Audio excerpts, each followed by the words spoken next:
Here now is Texas Republican Jodey Arrington, who braved the weather of New York and this nor'easter. To be in beautiful, snowy, sleety, horrible New York. Well, thank you for being here. It's great.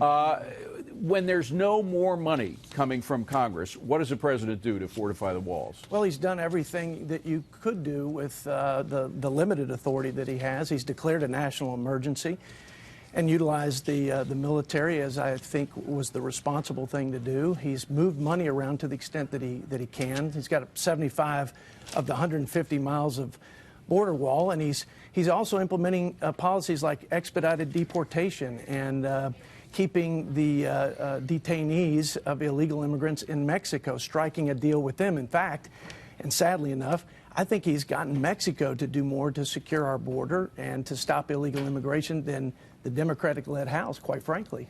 So, Congressman, I presume nobody wants a government shutdown going into an election year.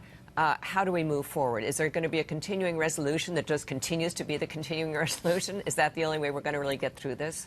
Well, I hope not. That's been par for the course for Congress. We passed out of the House a no budget, no recess, which is not going to become law. So there's no real forcing mechanism for us to do what everyday Americans do, right, and manage their resources responsibly. It costs taxpayers to do this start and stop, and it's terrible for the military.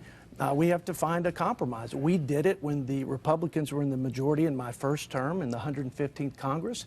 So we've proven that we can work on bipartisan funding legislation, but under Nancy Pelosi's leadership, we've gotten nothing. Not just no funding for the military and other important endeavors, but we've gotten no legislation, bipartisan legislation in drug pricing, trade deals, infrastructure. Absolutely nothing has been accomplished to help the American people. Gary? Congressman, I guess you've been in the House for about 3.5 years, and my general question, how frustrating is it that it seems when something does get done, it only gets done at the last minute? It just feels like so many there are working for themselves and not for the people.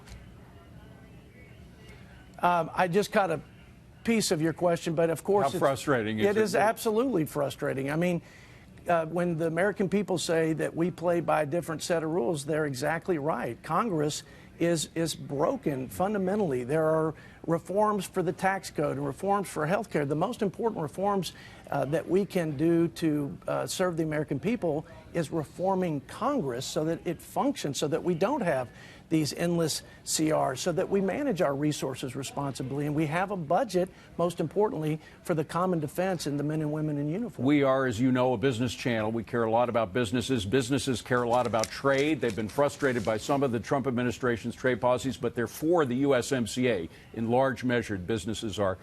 We just heard that Nancy Pelosi says Democrats are still negotiating over enforcement mechanisms in the USMCA.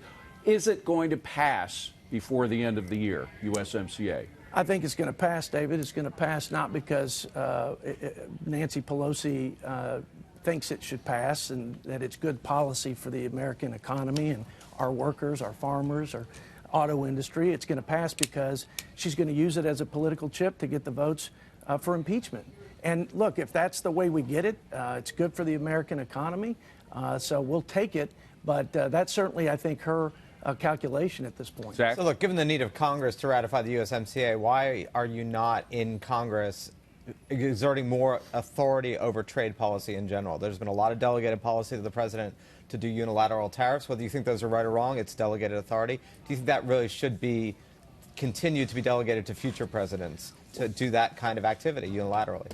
Well, first of all, Congress has proven not to be able to accomplish much of anything. So I think the fact